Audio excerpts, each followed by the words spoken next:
दोस्तों Infibeam Avenue की बात करें तो गुरुवार के दिन स्टॉक ने एक 52 वीक का फ्रेश हाई बना दिया है। स्टॉक काफ़ी अच्छा दौड़ रहा है। क्या ये आने वाले समय एक बड़ा मल्टीबैगर साबित होने वाला है? फिलहाल इसकी प्राइस 2 डिजिट में है। क्या ये आने वाले समय में 4 डिजिट में जा सकता है? तो यहाँ पे बहुत सारी संभावना पॉजिटिव बन रही है। सबसे जो बड़ी बात है कि फरवरी के म्यूचुअल फंड के आंकड़े आ चुके हैं जो काफ़ी उत्साहवर्धक है। जम के म्यूचुअल फंड ने इन्फीबीम एवेन्यू में खरीदारी की है। अब यहाँ पे फंडामेंटली कंपनी कितनी मजबूत है और क्या वाकई में ये बड़ी बड़ी कंपनियों को टक्कर देने की ताकत रखता है, समझने की कोशिश करेंगे इस वीडियो के माध्यम से। फिलहाल ये एक तरह से छुपा रुस्तम ही है। प्राइस इसकी इतनी कम है कि आप इसमें अगर इस इन्वेस्टमेंट नहीं कर ले तो रिस्क की संभावना भी काफ़ी कम हो जाती है। तो क्या इन्वेस्टमेंट करना चाहिए, जानने की कोशिश करेंगे इस वीडियो के माध्यम से। लेकिन फ्रेंड, उससे पहले अगर आप पहली बार हमारे चैनल पे आए तो चैनल को सब्सक्राइब कर दीजिए, एक बेल आइकॉन दबा दीजिए ताकि जब भी नया वीडियो बने पहला नोटिफिकेशन आपको मिले। वीडियो पसंद आए तो लाइक से जरूर कीजिए। चलो फ्रेंड्स, वीडियो स्टार्ट करते हैं। मैं हूँ आपका दोस्त एस.बी. दवे और हमारे अपने चैनल ऑनलाइन कमाई में आपका बहुत बहुत स्वागत है। तो सबसे पहले कारोबार की बात कर ले तो फ्राइडे को 40.35 पर क्लोजिंग थी, जहाँ पे 6.32% की तेजी देखने को मिली। लेकिन इंट्राडे में 41.40 का एक फ्रेश हाई बनाया है, बिल्कुल 52 वीक का नया हाई बनाया। पिछले दिनों स्टॉक दौड़ा था, फिर लोगों को लगने लगा ये स्टॉक फिर नीचे आएगा, ऐसा हुआ नहीं। ये तेजी से बढ़ते हुए आप देख सकते हो कि इसने एक नई हाई बना दी है। और अब यहाँ पे पिछले एक साल में इसने 150% का लोगों को अच्छा खासा रिटर्न दिया है। 13.50 के आसपास स्टॉक था 27 अप्रैल 2023 को। जो 13 रुपये का स्टॉक था वो 40 रुपये तक पहुँच चुका है। तो जिसने भी साल भर पहले निवेश किया होगा उसको काफ़ी अच्छा रिटर्न मिल रहा है। यहाँ पे पिछले 6 महीने की बात कर ले तो इसने 118% का बम्पर रिटर्न दिया है।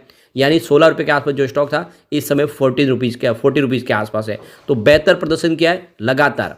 यहाँ पे अगर हम बात करें 1 मंथ की तो यहाँ पे लगभग इसने 14% की तेजी बताई है। 32 के आसपास स्टॉक था 12 फरवरी को। अगर हम बात कर ले 5 दिन की तो 11% की तेजी बनी है। यानी ओवरऑल स्टॉक लगातार दौड़ा है, काफ़ी अच्छा प्रदर्शन किया है। अब इसकी परफॉर्मेंस देखें तो 2 मार्च को स्टॉक 36.15 के आसपास था, जहाँ पे 0.1% की गिरावट हुई। 4 मार्च को स्टॉक 35.10 के आसपास आ गया, जहाँ पे 2.9% की फिर गिरावट हुई। लेकिन 5 मार्च को स्टॉक में काफ़ी अच्छी तेजी बनी, 37.05 पर पहुंच गया 5.6% की शानदार तेजी के साथ। 6 मार्च को स्टॉक 37.95 के आसपास था, जहाँ पे 2.4% की तेजी बनी। और 7 मार्च को स्टॉक 40.15 के आसपास आ गया, जहाँ पे 5.8% की ज़बरदस्त तेजी बनी।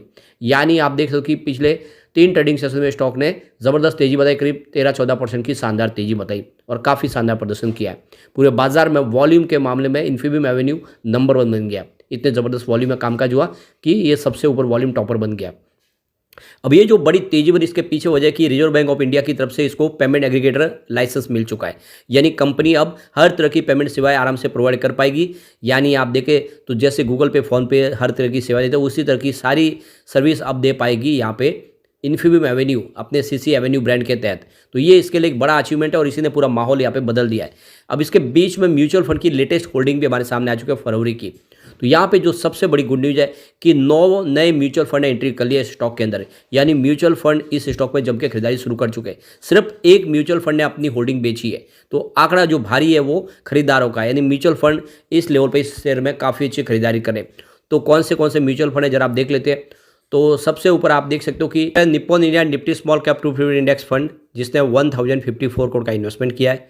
SBI Nifty small cap 250 index fund ने 550 करोड़ का इन्वेस्टमेंट किया है। HDFC Nifty small cap 250 index fund ने 123 करोड़ का इन्वेस्टमेंट किया है। इसके अलावा HDFC Nifty small cap 250 ETF ने 167 करोड़ का इन्वेस्टमेंट किया है स्टॉक के अंदर। Motilal Oswal Nifty 500 regular fund growth ने 674 करोड़ का इन्वेस्टमेंट किया है। इसके अलावा कुछ और म्यूचुअल फंड है जिन्होंने काफ़ी बड़ा कम निवेश किया। तो यहाँ पे देख लो कि बंधन बैंक की तरफ से, ग्रो बैंक की तरफ से। उसके बाद में Motilal Oswal Nifty small cap 250 index fund ने 618 करोड़ का इन्वेस्टमेंट किया है। और इसके बाद ICICI prudential S&P BSE 500 ETF ने 180 करोड़ का इन्वेस्टमेंट किया है। उसके बाद देख लो कि ICICI prudential Nifty small cap 250 index fund ने 251 करोड़ का इन्वेस्टमेंट किया है। तो देख सकते हो कि काफ़ी शानदार खरीदारी हुई है। म्यूचुअल फंड इस स्टॉक में जम के खरीदारी शुरू कर चुके हैं और इसके पीछे वजह है कंपनी का बिजनेस। आप देख सकते हो कंपनी 200+ अलग अलग पेमेंट मेथड के माध्यम से हर तरह की डिजिटल सेवाएं प्रोवाइड करती है, चाहे डेबिट कार्ड हो, क्रेडिट कार्ड्स हो, net banking, wallets, EMI, UPI, हर तरह की सेवाएं प्रोवाइड करने वाली ये कंपनी है। यानी इसका जो बिजनेस मॉडल है वो काफ़ी यूनिक है और सिर्फ इंडिया में नहीं, बहुत सारी कंट्रीज में कंपनी सेवाएं दे रही है। स्पेशली यूएस में अभी इन्होंने 20% की स्टेक खरीदी है कंपनी के अंदर, तो वहाँ पे भी अब ये तेज़ी से अपने कारोबार को आगे बढ़ेगी। तो ये कंपनी का कारोबार बहुत तेज़ी से बढ़ रहा है और वाकई में ये कमाल कर रहा है। अब आप देख सकते हो करीब 50 लाख मर्चेंट्स इंडिया और इंटरनेशनल मार्केट में है इनके पास जुड़े हुए।